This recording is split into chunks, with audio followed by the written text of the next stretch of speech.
Se você teve que se afastar para não adoecer, eu vou te falar, você foi corajosa. Tem um instante quase imperceptível, mas profundamente devastador, em que você percebe que passou anos se moldando para caber, para ser aceita, para não decepcionar. E quando essa consciência bate, ela não vem como um grito, vem como um sussurro incômodo que revela que aquela força toda nunca foi liberdade, foi sobrevivência. É estranho admitir que aquilo que você chamava de amor talvez fosse obrigação emocional, que boa parte das suas escolhas nasceu do medo de desagradar e não do desejo de viver uma vida que fosse realmente sua. E é desconfortável, quase contraintuitivo, entender que quanto mais você tentava ser perfeita, mais se afastava de si mesma. Mas existe algo poderoso nesse despertar. A chance real de recuperar quem você é por baixo de todos esses papéis que nunca foram seus. E, se você sentir, me conta nos comentários o primeiro pensamento que isso te trouxe. Às vezes eu me pego pensando em que momento da sua vida você começou a sentir que existia mais para os outros do que para você.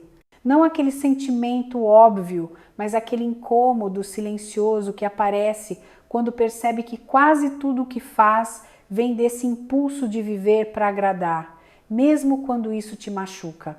Como se existir para si mesma fosse um risco e desagradar fosse uma ameaça real demais para ser encarada. E é curioso como esse medo de decepcionar vai se escondendo nas pequenas escolhas do dia, até virar um lugar onde você já nem sabe se escolheu algo porque queria ou porque alguém esperava isso de você. E quando essa dúvida aparece, ela dói. Fica aí pairando no fundo da mente, empurrando você para esse ciclo de culpa por se escolher, medo de se priorizar e essa confusão emocional que te deixa sempre em alerta, como se ser você tivesse um preço alto demais. E como se a aprovação fosse a moeda que você aprendeu a usar para sobreviver. E no meio disso tudo, a sua identidade vai se apagando de mansinho, se misturando com obrigações emocionais que você nunca pediu, papéis que você assumiu porque parecia necessário e um abandono de si mesma que virou hábito. E talvez seja por isso que você sente esse desaparecimento interno, essa exaustão por agradar, essa sensação de carregar todo mundo nas costas enquanto ninguém realmente percebe o peso que você segura. Outro dia, em uma sessão, uma paciente me contou algo que talvez também toque um ponto sensível em você. Ela dizia que sempre foi a forte, a disponível, a que resolve, e que isso parecia uma virtude até o dia em que percebeu que não sabia mais quais eram seus próprios limites. Ela vivia no automático, tentando não desagradar ninguém, carregando a família, os amigos, o trabalho, tudo nas costas, com medo de decepcionar qualquer pessoa que esperasse algo dela.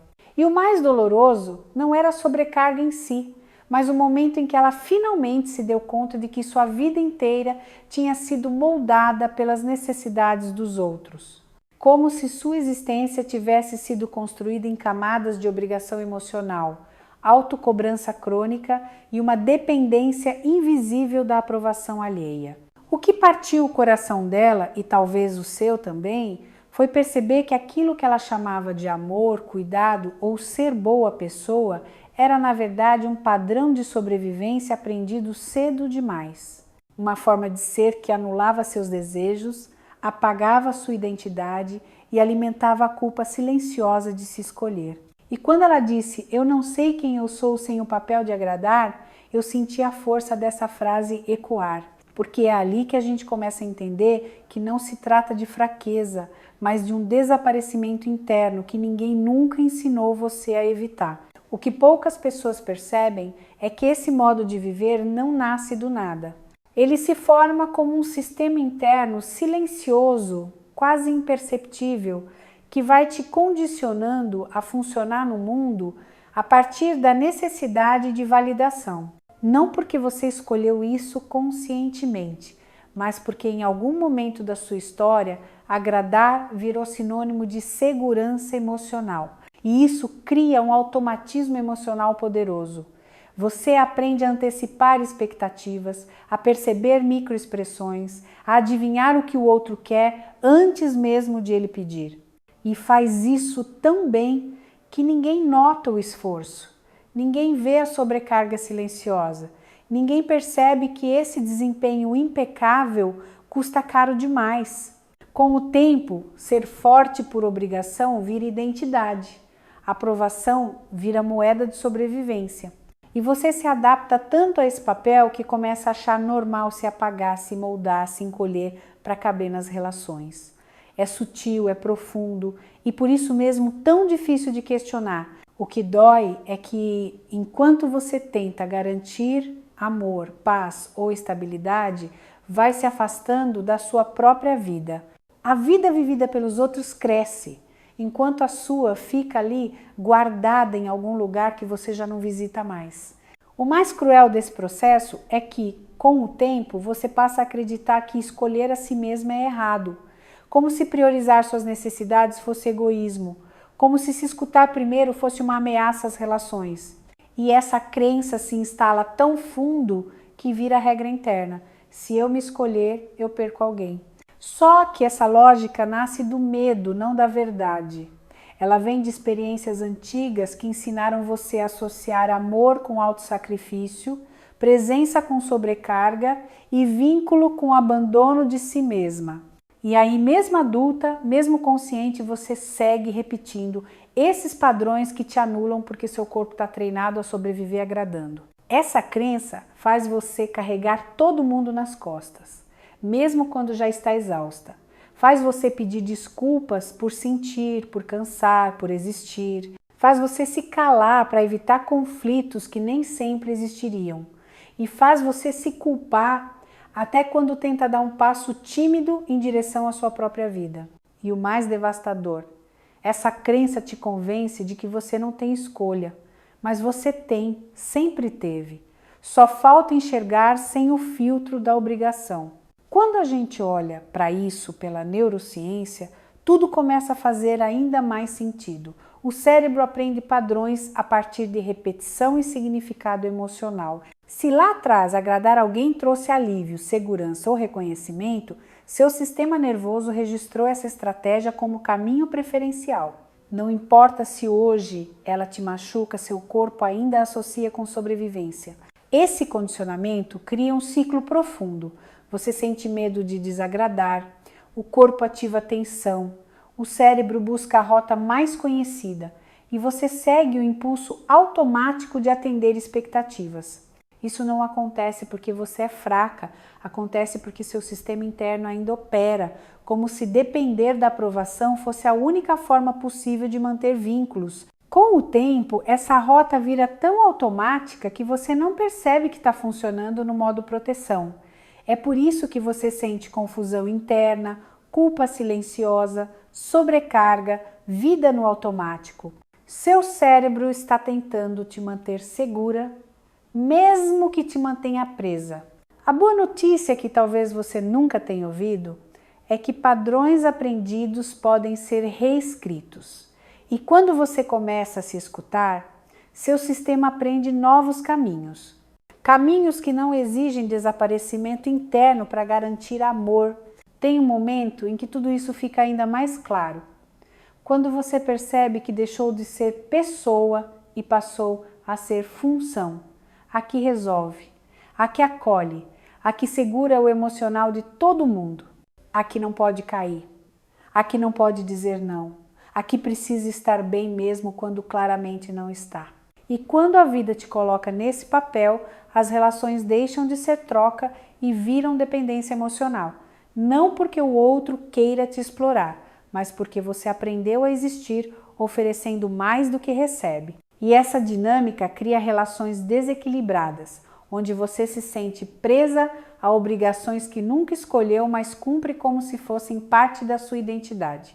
E aos poucos você vai sumindo, vai reduzindo seus desejos, vai deixando de ocupar espaço, vai acreditando que ser forte por obrigação é o preço para ser querida, aceita, amada. E isso faz você acordar todos os dias com a sensação de que está vivendo a vida dos outros enquanto a sua vai ficando para depois. A dor real aparece quando você se pergunta: se eu não estiver servindo quem eu sou? E é aí que a consciência começa a surgir, porque ninguém nasceu para ser utilidade emocional. Às vezes, a primeira fagulha de mudança nasce num detalhe simples, quando você nota que existe uma vida sua esperando para ser vista. Não aquela vida vivida pelos outros, mas a sua cheia de pequenas escolhas que você adiou, desejos que silenciou, partes suas que ficaram esquecidas enquanto você carregava o mundo nas costas. E recuperar a identidade não acontece de uma vez.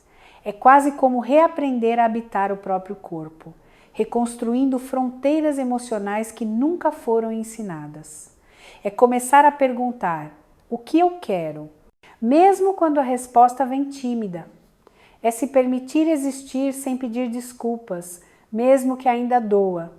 É resgatar essa autonomia afetiva que ficou perdida entre obrigações impostas e um condicionamento que te fez acreditar que precisava se apagar para manter a paz. Nesse processo você começa a descobrir quem é sem o peso de agradar, a sentir que tem um lugar no mundo que não depende da validação alheia. A reconhecer que não precisa mais se esconder atrás da força, nem se definir por papéis que nunca foram seus. É um reencontro com você mesma e, ao mesmo tempo, um despertar interno que te devolve liberdade. E o mais bonito é que, conforme você volta para si, a sua vida volta também, porque a vida própria sempre esteve aqui, só esperava você se escolher primeiro. Quando você começa a olhar para tudo isso com mais clareza, pequenas ações passam a ter um impacto enorme. Às vezes, o primeiro passo é simplesmente pausar antes de responder automaticamente. Respirar, sentir o corpo, perguntar silenciosamente: isso é meu ou é expectativa de alguém? Só esse gesto já abre uma brecha no automatismo emocional que te prende. Outra prática poderosa é começar a definir microfronteiras, nada grandioso. Coisas simples, como não responder na hora, pedir um tempo, ou escolher algo pequeno só por você, uma caminhada sozinha, um silêncio necessário, uma decisão que não precisa ser explicada. Esses movimentos mostram ao seu sistema interno que você não vai desaparecer quando se escolhe. Além disso, observar a culpa sem obedecer ponto lá é transformador. A culpa por se escolher sempre aparece, mas ela não é sinal de erro, é só o cérebro se ajustando a um novo padrão. E aos poucos você vai notando que consegue existir sem pedir permissão, que tem força para se priorizar e que sua vida começa a ganhar cor quando você deixa de depender da aprovação para fazer escolhas. E quando você menos perceber, esse cuidado consigo mesma vira um hábito, o tipo de hábito que sustenta a reconstrução da sua identidade. Existe um ponto delicado nesse processo em que você percebe que não está apenas mudando hábitos, você está encerrando uma fantasia afetiva. A fantasia de que se você fosse perfeita, disponível, forte, compreensiva, ninguém iria te abandonar. A fantasia de que agradar garantiria amor. De que carregar o emocional de todo mundo faria você finalmente ser vista. E quando essa fantasia começa a cair, dói. Dói porque ela sustentou você por anos. Dói porque era uma forma de se proteger. Dói porque, de certo modo, ela te dava a sensação de controle sobre relações que sempre foram instáveis. Mas, ao mesmo tempo, esse luto abre espaço para algo imensamente mais verdadeiro. Relacionamentos que não dependem do seu autossacrifício para existir. Esse luto também traz uma verdade difícil de engolir. Algumas pessoas gostavam mais da função que você desempenhava do que de quem você é. E aceitar isso pode ser devastador no início, mas libertador depois, porque te devolve o direito de construir vínculos equilibrados, onde você não precisa desaparecer internamente para receber afeto. E no meio dessa despedida da antiga versão de você mesma, nasce um sentimento novo, uma espécie de firmeza suave, que diz: eu não preciso mais viver no automático. E é essa firmeza que começa a sustentar a sua liberdade emocional. Uma forma simples de transformar tudo isso em prática é escolher um único momento do seu dia para se perguntar, com honestidade, o que eu realmente quero agora. Parece pequeno, mas é um convite direto para você sair do automatismo emocional e começar a ocupar o próprio espaço de volta. Pode ser na hora do café, no banho, antes de dormir. O importante é que seja um instante só seu, onde você observe, sem julgamento, a tendência automática de priorizar o outro. E, sempre que perceber essa tendência, tente fazer um reajuste suave, algo mínimo, mas simbólico. Pode ser escolher o que comer, ajustar um limite, dizer um não posso agora, mesmo que com delicadeza. Outra prática é escrever em uma frase curta algo que você tem ignorado em si, um desejo, um incômodo, uma necessidade, e deixar essa frase visível por 7 dias. Essa repetição cria novas conexões no cérebro, mostrando ao seu sistema interno que você pode existir por si mesma sem risco. É quase como ensinar sua mente que a sua presença também importa. E se quiser ir um pouco mais fundo, observe o momento exato em que a culpa aparece. Ao invés de se punir, registre mentalmente. Isso é só um padrão antigo tentando voltar. Cada vez que você faz isso, você enfraquece a lógica da aprovação como moeda e fortalece sua liberdade emocional. À medida que você começa a se enxergar com mais honestidade, algo muito profundo acontece. A vida deixa de ser uma sequência de obrigações impostas e vira um reencontro com você mesma. E não é um reencontro grandioso, desses que mudam tudo de uma vez, é uma volta suave para dentro. Uma escolha cotidiana de recuperar seu lugar, sua voz, sua identidade perdida entre tantos medos, culpas e tentativas de ser sempre a pessoa perfeita para todo mundo. E talvez o mais bonito desse processo seja perceber que você não precisa mais depender da aprovação para existir. Que você pode sim criar uma vida própria, com liberdade emocional, com escolhas que fazem sentido para você, com coragem de se priorizar, sem sentir que está traindo alguém. É uma reconstrução lenta, mas verdadeira. E cada passo que você dá em direção a si mesma abre espaço para relações mais leves, mais humanas, mais suas. Se algo aqui tocou você, compartilhe comigo nos comentários uma microconfissão, uma frase curta sobre o ponto que mais te doeu ou que mais te abriu os olhos. Isso te ajuda a validar seu próprio processo e ainda cria um espaço de acolhimento para quem está passando pelo mesmo. Quando você começa a enxergar com clareza tudo o que estava escondido atrás da sua força, algo muda de verdade. Não é sobre virar outra pessoa, mas sobre deixar de carregar um mundo que nunca foi seu. É sobre começar a perguntar, com coragem e calma, quem você seria sem esse peso de agradar, sem essa necessidade de ser perfeita, sem essa dependência emocional que te mantinha presa a padrões que apagavam a sua identidade. E a partir daí nasce uma pergunta ainda mais profunda. O que você pode fazer hoje que seja por você e só por você? Às vezes é uma decisão pequena, quase invisível, mas que marca o início de uma vida mais leve, mais honesta, mais sua. Se esse vídeo te tocou, me conta nos comentários qual parte fez você se enxergar de um jeito diferente. E, se quiser continuar avançando nesse processo, se inscreve no canal e ativa as notificações, você merece estar em espaços que te fortalecem por dentro.